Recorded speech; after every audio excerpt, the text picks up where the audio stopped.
నీ ముందున్న సమస్య అది ఎయిడ్స్ రోగం అవ్వచ్చు, క్యాన్సర్ రోగం అవ్వచ్చు. నీ ముందున్న సమస్య అది నీకు మూయబడిన గర్భమై ఉండొచ్చు. డాక్టర్ చెప్తాడు ఎందుకు గర్భం రావట్లేదంటే పలానా కారణాలు అంటాడు. క్యాన్సర్ వ్యాధి వస్తే కొన్ని రోజుల తర్వాత చచ్చిపోతా ఉంటాడు.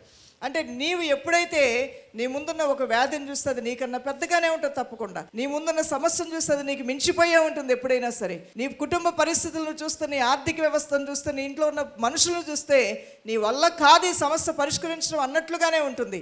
దానివల్ల కృంగి కృషించిపోయి నువ్వు మంచం పడతావు, లేకపోతే మోకరించి ప్రార్థన చేసి దైవశక్తితో జయిస్తావు. అది నీ చేతుల్లోనే ఉంది దైవజనమా.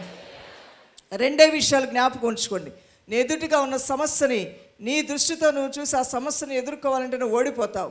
నీ ముందు ఎంత పెద్ద సమస్య అయినా, అది ఎరికో గోడ వంటిదైనా, అది గొలియాతు వంటిదైనా, అది ఎర్ర సముద్రం వంటిదైనా, మరి ఇంకేదైనా, నువ్వు కేవలం నీ దేవుని గొప్పతనాన్ని చూస్తే ఎలాంటి సమస్యనైనా సునాయాసంగా జయించగలుగుతావు.